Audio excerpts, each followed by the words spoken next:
চার ভাগে বিভক্ত হচ্ছে জাতীয় নাগরিক পার্টি এনসিপি। দলের ভিতর চলছে চরম আন্তঃকন্দল। এরই প্রেক্ষিতে কেন্দ্রীয় কমিটির শীর্ষ দুজন নেতা পদত্যাগ করেছেন।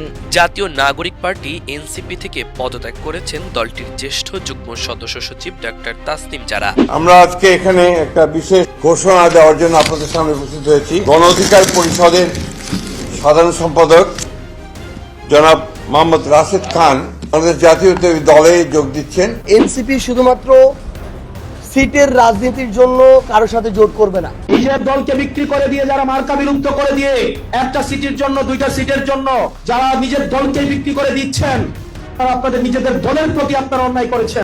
আসন্ন জাতীয় নির্বাচন ঘিরে উত্তেজনা তুঙ্গে। যারা সংবাদ মাধ্যমে বক্তব্য দিয়েছিল দল না ছাড়ার, আজ তারাই নিজ দল থেকে পদত্যাগ করে যোগ দিচ্ছে অন্য দলে। এর মধ্যে অন্যতম গণ অধিকার পরিষদের রাশেদ খান। তিনি গণ অধিকার পরিষদ থেকে পদত্যাগ করে যোগ দিয়েছেন বিএনপিতে, যার প্রেক্ষিতে রাজপথে কাফনের কাপড় পরে বিক্ষোভ করছে বিএনপির নেতাকর্মীরা। ৩০০ আসনে মনোনয়ন বিক্রি করে মাত্র 2 আসনের বিনিময়ে বিএনপির কাছে বিক্রি হয়ে গেল গণ অধিকার পরিষদ। আমার প্রথম রাজনৈতিক দল, যেই দল করে জেল খেটেছি, হামলা মামলা শিকার হয়েছি, রিমান্ডে গিয়েছি, নিজের হাতে করেছিলাম, সেই দল আমি যখন বিপদে পড়েছি আমার বিপদের পাশে তো দাঁড়াই নাই। এদিকে এনসিপি ও জামায়াতের সমঝোতা নিয়ে ক্ষোভে পদত্যাগ করেছেন এনসিপির সাবেক নেত্রী তাসনিম জারা। স্বতন্ত্র প্রার্থী হিসেবেই নির্বাচনে অংশ নেবেন তিনি। এনসিপির অবস্থা কিন্তু আস্তে আস্তে গর্তের দিকে যাচ্ছে।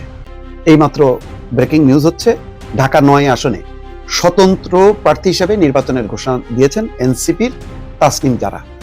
বুঝতে পারছে যে দল এখন আদর্শের চ্যুত হয়ে একবার বিএনপি একবার জামাতের দিকে দৌড়দৌড়ি করছে, কিন্তু এই দৌড়দৌড়ি করার কথা না।